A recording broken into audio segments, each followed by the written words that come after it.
אנחנו מאמינים בני מאמינים ואין לנו עמי להישואל אוי אלו אלו אלובינו אבינו שבשמיים אנחנו מאמינים בני מאמינים. Olá pessoal, nosso assunto essa semana é os segredos da Sfirat HaOmer. Estamos agora na contagem do Homer, contando cada dia, estamos se aproximando aos poucos da festa de Shavuot, quando a gente recebeu a Torá. E essa mitzvah, a contagem do Homer, é uma mitzvah muito profunda, que temos muitos pontos a pensar e analisar e nos aprofundar. A gente começa essa contagem no dia seguinte da noite do Seder, ou seja, Pesach temos 7 dias, no primeiro dia de Pesach é o Leila Seder, no segundo dia de Pesach começa a contagem do Homer, contamos 49 dias, e no dia 50 é a festa de Shavuot, quando o povo judeu recebeu a Torá. E aqui tem algumas perguntas que a gente tem que analisar um pouquinho e refletir sobre elas. A mitzvah de Sfirat HaOmer consta na Torá de tal maneira, está escrito o seguinte: Usfartem lachem Mimachorat HaShabbat, Sheva Shabbatot Tmimot Tihiena. Interessante que aqui nessa mitzvah está escrito o seguinte: vocês vão contar depois do Shabbat, vamos ver o que significa esse Shabbat, 7 semanas. Justo a palavra semana consta o termo, não a palavra Shavua, que é a palavra geral que se usa para semana, é sempre escrito Sheva Shabbatot Tmimot, 7 Shabbatot, que nesse caso o Shabbat tem a ver com a palavra semana. Shabbat, fora que é o Shabbat, que é o 7º dia da semana, ele também é um nome que se usa para a semana de maneira geral. Por que a Torá escolheu usar a palavra semana com a palavra Shabbat? E outra coisa interessante, o primeiro Shabbat que está escrito no Pasuk, Usfartem lachem mimachorat HaShabbat, vocês vão contar depois do Shabbat 49 dias, não é o Shabbat. Que dia que é? A gente falou no início que a gente começa a contagem do Homer, depois do primeiro dia de Pesach, o Yom Tov se chama, depois do primeiro Yom Tov de Pesach, no dia seguinte a gente começa a contagem do Homer. Se Pesach foi na terça-feira, então a gente começa a contagem do Homer na quarta. Se Pesach foi no domingo, a gente começa a contagem do Homer na segunda. Mas na Torá está escrito, vocês vão contar depois do Shabbat. E nossos sábios na Torá oral, na Torá oral, na verdade, a gente recebeu ela do Sinai, na Torá oral está escrito que esse Shabbat que está escrito no Pasuk faz referência não ao Shabbat que a gente conhece, que é o 7º dia da semana, e sim a Kavaná aqui é depois do primeiro dia de Yom Tov a gente faz a contagem. Por que será? Já que realmente a intenção de Hashem na Torá era que a gente contasse no dia seguinte de Pesach, por que ele consta chamado nesse Pasuk como Shabbat? Fala, vamos contar depois do Yom Tov de Pesach. Por que depois do Shabbat? Já que não é o Shabbat. Inclusive, esse Pasuk gerou uma certa polêmica, quando teve um grupo de pessoas chamado Tzdokim, na época do segundo Beit HaMikdash, pessoas que se rebelaram e se afastaram das tradições da Torá. Eles eram um grupo de pessoas que eles acreditavam somente na Torá escrita, não na Torá oral, e interpretavam tudo ao pé da letra. Apesar que não tem nenhum cabimento receber só a Torá escrita sem a Torá oral, por vários motivos. Um deles é um motivo muito simples, que é simplesmente impossível de entender o livro da Torá, a Torá escrita, sem a tradição oral. Vamos dar alguns exemplos. Vamos pegar o exemplo da mitzvah de Tefilin. Onde está escrito que tem que colocar Tefilin na Torá? Ukshartam leot al yadecha vehayu letotafot ben einecha. Um passuco que está dentro da reza do Shema Israel. Vocês vão amarrar uma ot, já vamos falar aqui o que significa esse ot, no teu braço, e vocês vão colocar um totafot, vamos ver o que é isso, no meio dos teus olhos, entre os olhos. Então, veja esses tzdokim que entendiam tudo ao pé da letra, colocavam o tefilim justo aqui, entre os dois olhos, que nem estava escrito ao pé da letra. Apesar que a gente sabe que o tefilim a gente não coloca no meio dos olhos, a gente coloca ele aqui na cabeça, é entre os olhos, mas onde que fica o cérebro da pessoa, onde começa a raiz do cabelo, assim, onde começa a crescer, lá a gente põe o tefilim. De qualquer forma, eles colocavam o tefilim aqui entre os olhos. Agora a gente pergunta para eles o seguinte: vem cá, quem disse para você que você tem que colocar aqui dentro entre os olhos o tefilim, que é uma caixa preta, que tem dentro dessa caixa algumas parashiot? Quem disse? Está escrito na Torá: Vehaya ukshartam leot al yadecha. Ot em hebraico, a explicação simples da palavra ot é uma letra. Ot pode ser um sinal também. Quem disse que esse sinal é uma caixinha preta? Talvez tem que colocar um lenço vermelho. Talvez ot é uma letra, você põe uma tatuagem com a letra Bet, com a letra Gimel. Vai saber o que quer dizer essa letra que tem que colocar. Em hebraico, Yad, não é que nem no português que a gente aqui é o braço e aqui é a mão. A palavra Yad em hebraico pode ser tanto a palma da mão como o resto do braço. Quem disse que o tefilim você coloca ele aqui? Talvez o tefilim você coloca na palma da mão, assim. Ou você coloca aqui em cima, ou no cotovelo. Quem disse que o tefilim fica aqui no braço? De onde que ele sabe? A Torá não especificou. Tudo isso veio junto com a Torá oral. A Torá escrita é simplesmente impossível de entender, decifrar esse código sem a Torá oral. Outro exemplo, veio le totafot. O que é essa palavra totafot? Não existe essa palavra em hebraico. O que é isso que tem que colocar entre os olhos? Totafot. Talvez é um óculos de sol que você coloca lá entre os olhos. Vai saber que você tem que colocar uma lupa, talvez, sei lá. O que é esse totafot? De onde você sabe quanto ferim, uma caixa com parashiot? O mitzvah de mezuzah. Urtavtam al mezuzot beitecha b'sharech. Vocês vão escrever. Escrever o quê? Talvez tenha que escrever paz e amor. Tem que escrever don't worry, be happy. Vai saber o que tem que escrever na batente da porta. Não está escrito. Urtavtam, vai escrever ele. Escrever o quê? Talvez tenha que escrever toda a Torá. Talvez tenha que escrever Parashá Bereshit. De onde que eu sei que são exatamente as parashot do Shema que a gente coloca lá dentro da mezuzá? Tudo isso a gente recebeu na Torá oral. Outro exemplo clássico também que tem para mostrar que é um código que não dá para decifrar ele sem a tradição oral, que a Torá não tem pontuação. Não tem, também as vocais não tem. Por exemplo, sabe a proibição de comer carne com leite. Leite em hebraico é chamado de halav. Sebo em hebraico é chamado de chelev. São escritos com as mesmas letras. Het, lamed, bet. Agora a pontuação que é diferente. Quem disse que a Torá proibiu comer carne com leite? Talvez ela proibiu comer carne com sebo. Não teve Hashem gdi bechelev imo, não bechalev imo, que é o halav, que é o leite. Quem te disse? Então a gente sabe, a gente vê isso em vários e outros centenas de exemplos, como que a Torá escrita sem a Torá oral não tem um significado.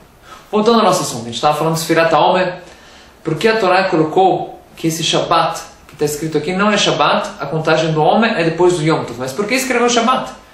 Os Toquim, por exemplo, que entendiam tudo ao pé da letra, entendiam que tinha que contar a contagem do Omer depois do Shabbat. E realmente ele fazia muita confusão na hora que fixavam os Rodes, para eles sempre queriam que a festa de Pesach, que era no Shabbat, para contarem a contagem do Omer exatamente no dia que eles queriam, que era depois do Shabbat, que assim eles entendiam ao pé da letra. Para que gerar confusão? Escreve logo Yom Tov e acabou. Para que colocar Shabbat e tem que interpretar que isso é Yom Tov? Primeira pergunta. Segunda pergunta, por que a gente começa a contagem do Omer um dia depois que a gente saiu de Pesach, do Egito? Se é uma contagem que a gente está contando desde que a gente saiu do Egito até receber a Torá, já no primeiro dia que saímos, já conta um. Esse é o dia da saída. Depois 2, 3. A gente começa só no dia seguinte. Terceira e última pergunta. A gente sabe que em Pesach é um pouco diferente dos outros Yamim Tovim. Em geral, a gente sabe que a gente tem um costume nos dias alegres de fazer o Halel, uma reza de louvor a Deus, nos dias de Simchá, de alegria.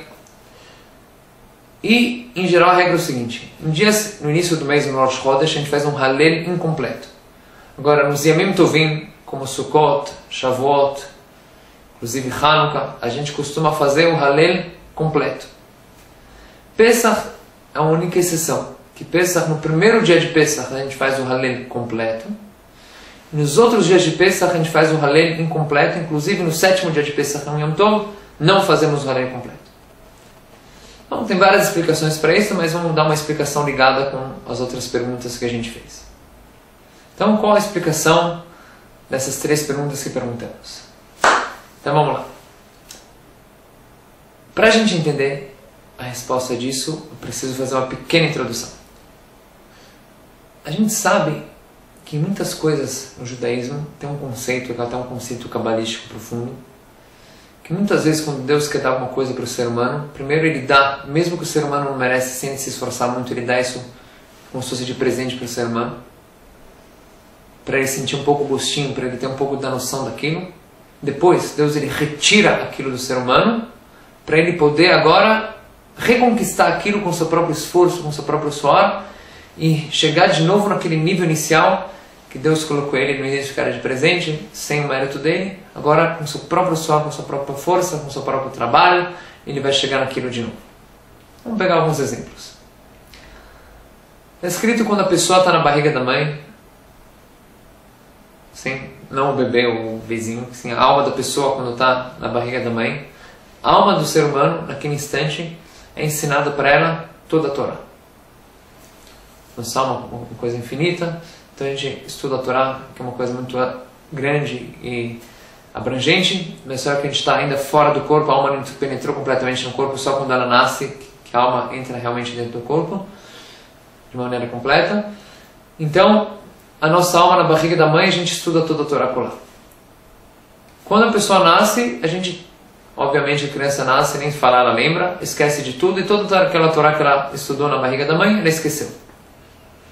Então muita gente se questiona, para que eu estudar toda a Torá na barriga da mãe? Logo a gente vai nascer e vai esquecer tudo mesmo. Para que estudar para esquecer? Já não ensina nada e depois vai e aprende. A resposta é o seguinte, aquilo que a gente falou. Muitas vezes no judaísmo Hashem dá para a pessoa sentir o gostinho daquilo, chegar no nível máximo. Deus coloca a gente lá em cima. Você está vendo? Você se conectou com aquilo, você já tem alguma ligação com aquilo? Tá bom, agora eu te pôr lá embaixo. Descemos para o térreo de novo, a gente já estava lá no topo do prédio, a gente agora desceu de novo para o térreo. Fala, agora você vai subir sozinho, com o teu esforço, com o teu suor. Sabe, de uma vez que a Torá, a gente já estudou ela, já está dentro da nossa alma, da nossa Neshama, a gente já tem uma ligação profunda com a Torá. Agora é muito mais fácil quando a pessoa vai e estuda de novo, ela chegar naquele ensinamento profundo e chegar a ter uma conexão novamente com a Torá. É que nem, por exemplo, uma pessoa que ensinaram para ela um certo idioma, quando ela era pequena. E passou muitos anos, já está com 40, 50 anos, e quando era pequeno, na casa dos pais dele, como ele falava uma outra língua, outro idioma, ele esqueceu de tanto tempo que não falava, praticava. Mas quando ele vai aprender essa língua novamente, por mais que agora não lembra mais nenhuma palavra, mas pelo fato que ele já aprendeu, já tinha alguma coisa ficou da infância dele, vai ser muito mais fácil do que uma pessoa que nunca estudou esse idioma na vida dele aprender. Mesma coisa, no momento que a gente tinha uma conexão com a Torá na barriga da nossa mãe, vai ser muito mais fácil a gente voltar e reconquistar aqui. E assim temos vários exemplos na Torá. O que isso tem a ver com Sfirat HaOmer? Isso tem a ver o seguinte. Está escrito nos livros místicos, nos livros de Kabbalah, eles trazem o seguinte. Que tem uma diferença básica entre o primeiro dia de Pesach e os outros dias de Pesach.